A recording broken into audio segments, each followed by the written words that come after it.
오늘 말씀은 창세기 43장 16절에서 34절입니다.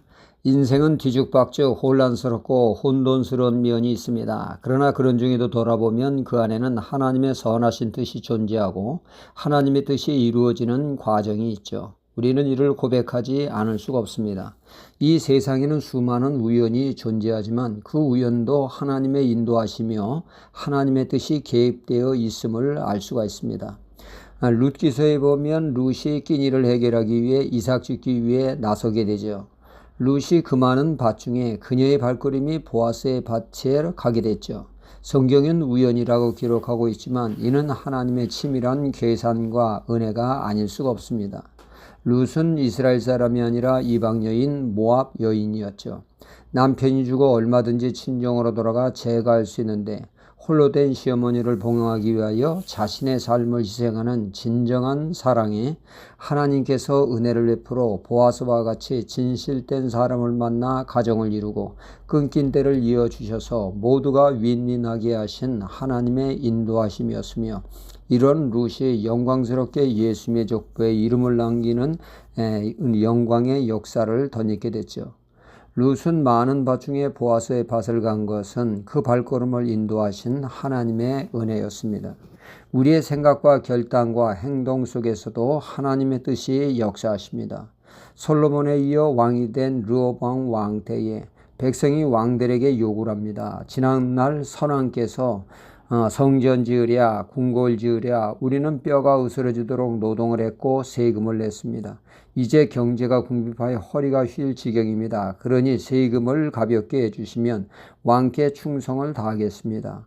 이에 르호보암 왕은 즉답을 피하고 말하기를 사흘 후에 오라 그때 답을 주리라. 그리고 왕은 즉시 어전회의를 개최하게 되죠. 인생 경험 많은 경륜 많은 신하들의 말을 경청하게 됩니다. 노 신하들은 한결같이 말합니다. 백성들의 요구가 결코 무리하지 않습니다.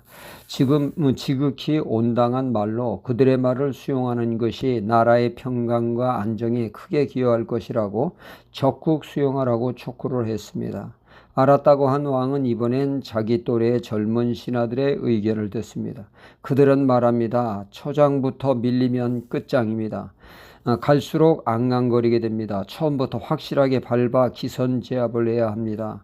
오냐오냐 받아주기 시작하면 한도 끝도 없습니다. 선왕보다 더 세게 나가십시오. 처음부터 확 휘어잡아야 합니다. 이 말에 르호보암은 누구의 말을 선택했습니까? 젊은 신하들의 말을 받아들이게 됐습니다. 사흘 후 그는 공포합니다. 자신은 부왕 솔로몬 왕보다 더 엄한 세금을 부과할 것이라고요.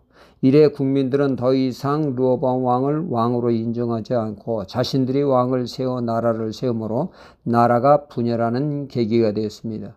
이때 하나님은 말씀하십니다. 그의 선택 또한 하나님의 뜻을 이루는 것이라고 말이죠. 솔로몬의 죄로 인해 남과 북으로 나라가 나뉘게 된 것입니다. 오늘 말씀에 형들이 양식을 사가고 양식이 다 떨어진 후 다시 양식을 사러 와서 26절에 형들이 땅에 엎드려 요셉에게 절을 하는 말씀이 나옵니다. 창세기 37장에 보면 요셉이 17세 소년 때에 하나님의 꿈을 통하여 앞으로 있을 일을 계시하셨습니다. 형들이 2번씩이나 요셉에게 절을 하는 내용의 꿈이죠. 형들은 결코 그런 일을 일어나지 않을 것이라고 우리는 이를 절대 용납할 수 없다고 하며 요셉을 죽이려고 했고 종으로 팔아 그것이 개꿈으로 치부하려고 했으나 형들은 지금 요셉에게 절을 함으로 하나님의 뜻이 결국 온전히 이루어지게 된 것입니다. 인간이 아무리 하나님의 뜻을 거스리려 해도 하나님의 뜻은 반드시 이루어집니다. 고로 우리는 매사에 하나님의 뜻을 잘 헤아리고 하나님의 인도를 받는 성숙한 신앙이 되어야겠습니다. 할렐루야.